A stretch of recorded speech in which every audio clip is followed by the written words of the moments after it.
wada ho de coachi breban na anwumre yaka boma yedi Asia Super 24 TV no so na enne news ba ko a anopa no era mebete ho chiro say some supporters of Kumasi Asante Kotoko ayo ma dwen say omo be kwa dekoja ache na omako stop coach Prince Owusu the interim coach no from training na ade nasi but amanfo nso counter e ma training no eba so adekrontia the group sa no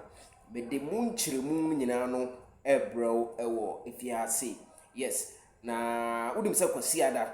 Kotoko any has game no eba so history kakra e fare ho nyina so be de be hia ewo super no so aha entiase efie the last time Kotoko de broni coach G league no daben amanfo call for foreign coach na I will see ebusa ye ho every decision you take must be guided by history enti sa ye say ye pebroni coach a na e will see ebusa ye ho say the last time Kotoko the broni coach ye league na ekosi sen ye di munchichemu ni nyina ebro ana Kotoko once wadi kan akɔhye Accra Sufuk ewo nkran in the first leg no na this time around no Kotoko kwasiara game a yene has ebebo no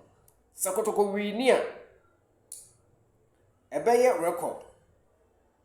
for 39 years ena Kotoko ahye home and away obi beka se na no ogum time no o share the home no so share na away sa games no has decided so obebo no home ewo baba yara inti nenye Accra Sports Stadium nenye Accra traditional grounds of Hasufuk inti the last time ankasa Kotoko ekwa Accra ko share house no saba baba yara be share house no date no ene bibia ewa ha ye the history ni nyina no Asia ewufia Solomon Ofosu Ware the global supporters chairman of Asante Kotoko ne Solomon adi nkomo pa Solomon atiki trade position say one say at the good time here this particular story no it's got to do with coach Prince Owusu amanfo ni gidie wonu mu o say e ka no nko a Makotoko appoint coach and I say coach no o say sa Kotoko amfa coach antre chiri kura has ye be hye no no hu ni say coach na sisi wo ho no wo re mede ne 7 ne bebro Prince Owusu no mi be chirem adekroti amanfo epese ye pam no ye se konkonsa bi tamana zito wo ho no omo keka nti ase ye saki zito na aka no kamea koye se amanfo buafu se zito kode ya amasa won so ko because the problem wasn't zito only sa zito na nyoma nkoye mana na eye one Prince Owusu no ntawa nti adentina yebema zito akona Prince Owusu na tena the leadership of Asante Kotoko supporters no concerns of more reasons this led to omoko stormy training grounds no be the chemuni nyina ebebro chairman Zil former Kumasi Asante Kotoko board member ono so edensem atudwa about zito kona okono no ne de no wa my different angle kra bitie na asem na say wow mpanyifo ni mnyansa asem a chairman Zil kano aba wo mu papa me the chairman Zil explanation no ebebro chairman Alex also Malezwa Asante Regional Circus chairman and also I make comments about coach here can wa say Prince Owusu ya o the Prince Owusu no ni support bi ya o asem chairman Alex also ka say Prince Owusu ne de oni trust mu zito ye pam na wo so nko no so ko be de munchiremu no bro CAF one said next confederation cup no and I said next AFCON no ebeba so 2027 menya ne ntese CAF for one ho de be 2028 mo munchiremu kakra be de ebhia ewa ha CK Akono ebo no homoden ewo Kenya unim se wo Kenya sisi a ono na ye go mahia ono na ye omo head coach na we be league no a or koji league na no we win top award bi o ha me de ho nchiremu no ebebro GES nansi the nkra na ye na stadium no mo kobobo na mo ton mo kontokwa mo totoabo GES abi make comment about the ongoing and Kumasi High School so take a very big decision about violence na cause was stadium I would say other schools no ebe follow because nkra no sebi omo jimi too much ebinom ye de waba school se behwe bo a wakofa bo toto bo mo kontokwa me no ka say Prosper Ogumnati ewo Abidjan me de na oye na Abidjan me de munchirimu no ebebro now as Lord Amoa ena Abet Amoa ena Hubert Jew and the Kotoko players no echo radio tour as part of Kotoko has game eba so no na omunsema mo kan ni nyina no me wo wa ha me de ebema e wo fie ha enra fitisi ye sakizi to no what the report be say Kotoko ahase ye coaches be interview me nuanom bloggers intro coach ye sakene da ben na ya call appointee obi am ya be ni interview and I say ya kan obi letter afro obi interview say omra me nuanom bloggers ni bi twan throw too much ye nyina ye bloggers but to be a me nuanom etwan throw we no ayen throw do nta me kan throw no to be a blogging ye nyina o masam na fa ho kakra na wodi di ho but asema NC ye de embeka say Kotoko ahase interview coaches be na Kotoko interview I am Munjaisa me de ho nsem ebebro e wo fie ha na Black Star omo technical advisor the friend Winifred Schaefer or the symbia to you about Benjamin Asare na asem no me emissary Razak Simpson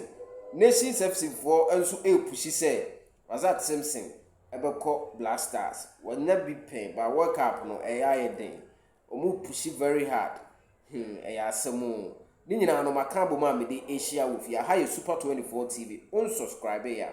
no wa hit the red subscribe button no so na waba adoma no so na ya build it together information e wo wiase eto hope na wo say the bro join the Kotoko reaction no 0247 10 7260 0247 10 7260 that's the Kotoko reaction o join ya mia kasa me do beto so na fe ye dika subom no together yes now without wasting any time let's go straight into the stories. Nations FCCU say memfa zone say Kennedy Boachansa kase say slot no mo so per slot what is slot be ya ko say across to book slot na dey Benjamin Asare dey ko and na Kotoko slot no I be between Lord Amoa Hubert Jew and probably Abet Amoa na ibe yimu ba ko na dey omo ko World Cup na Nations FC so push for Razak Simpson no last time once when bia koboda but nansi na form na saba form na omayi na free nti sisi na koya pre na sisi no we have less than 4-5 months to the World Cup because World Cup ni June na ye wo February mu nti March April May June 4 months a day enemy after that ye ko World Cup nti akoya pre pa ewo ho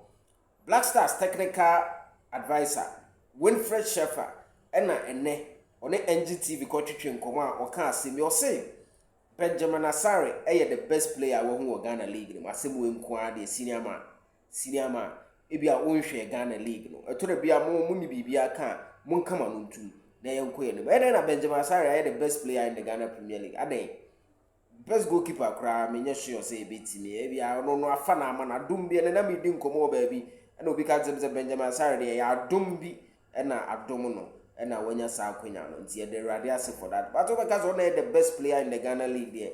Winifred Schaefer Ghana Premier League nza wo nhwe ye hwe ni week in week out nti asema wo ke obesa babium yes and also ene kakra ewo ho Abet Amoa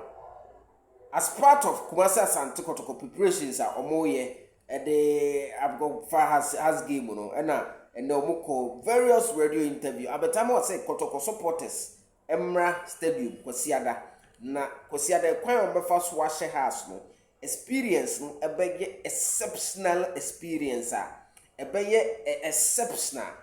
abetamo a na eka yenim se ye stadium na mpese ye ba ye beba stadium no na ye ba wo se ehu saa de wo ka no lord amo anso se Kotoko ne house no eye den a Kotoko be wini na me saa asem no maka Kotoko ne house de eye yempra dada house for no yempra dada ye show mo left right center na emom no saa wo hye ne wie na de ye to aso no wantima anko wini a etese de walusu Kotoko ne house no eye cost 90 saa wo hye Kotoko wo hye house na wo ne so adru all blast ko bo na wo ne adua na ko bo na wo hye wa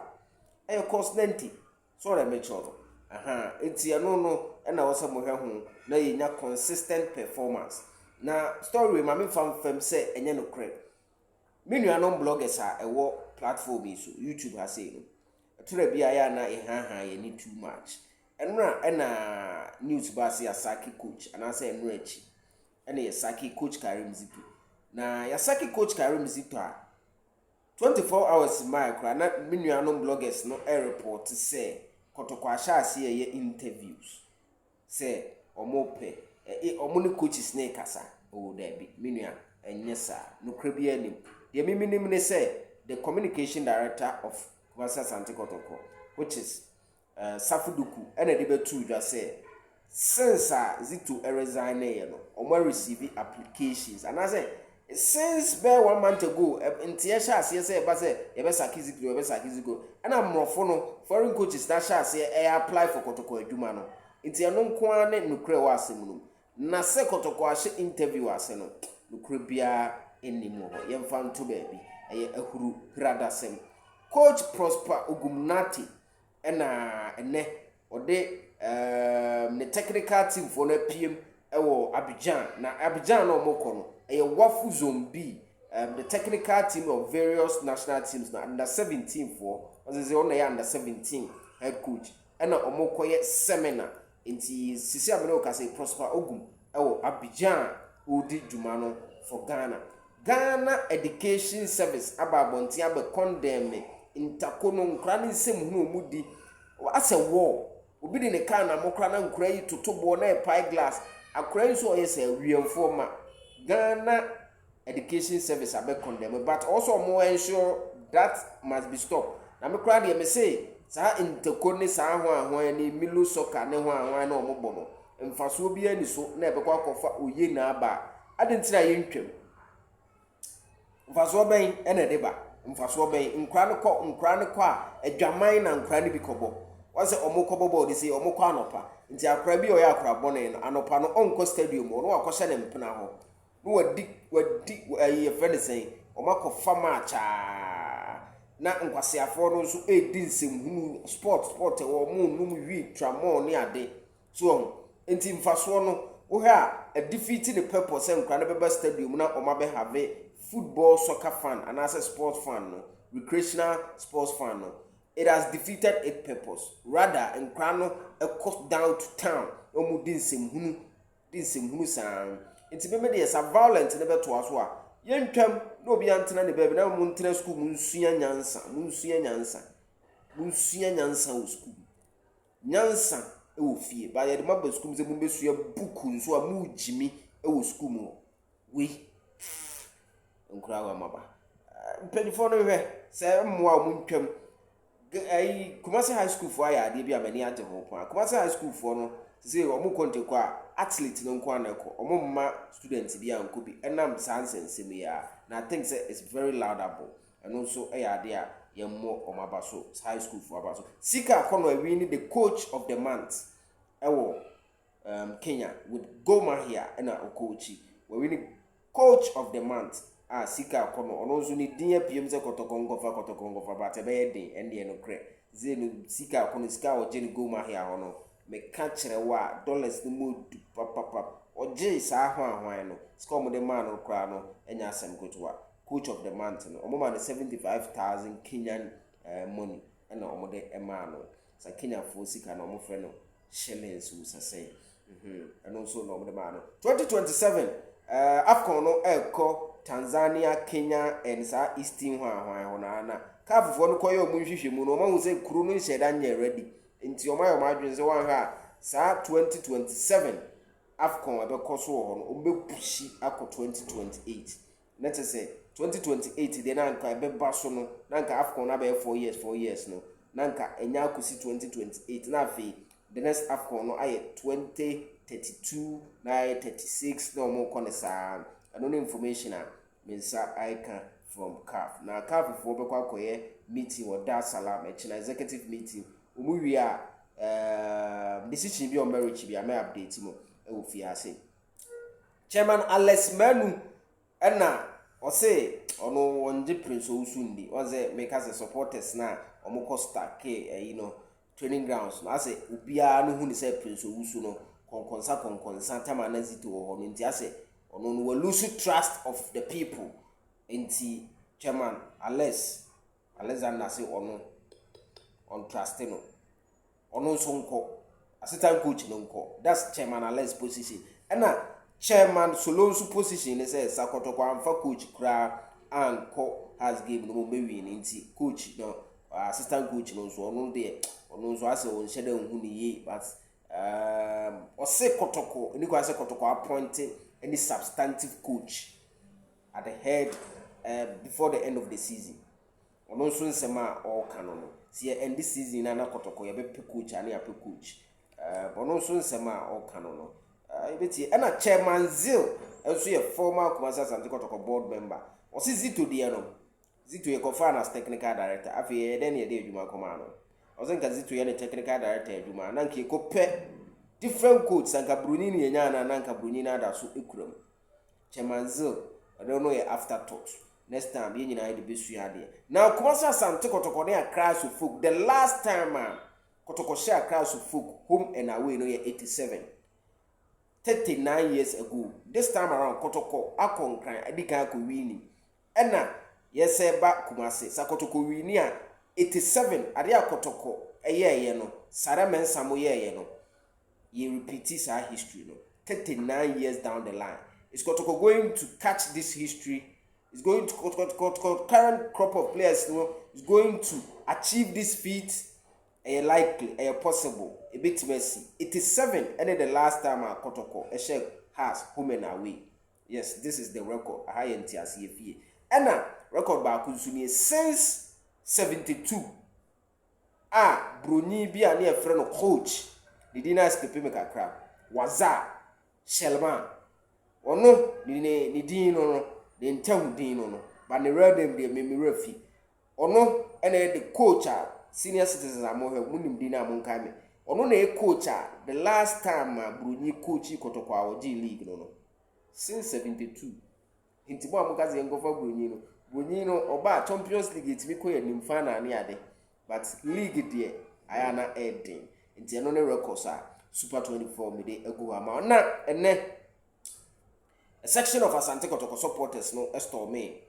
adakoja achi enwumre ya omusakoi Omosi omokwa stop the coach Prince from training because Umude say he's part of the problem. This is the reason me tell. Na omokoye no eye pintem kakra and at the other side na resolve the issue no training no me call so e ma ne ba ewie successfully. This is what I was told. Omokoye sa no omo say Prince Owusu is part of the problem. Sazito kwa also onunsu follow edintra nkomo koye sa no but ye nya casualty bia obia empra obia moriante but omoko ho e register omo displeasure say coach Prince Owusu has been part of Zito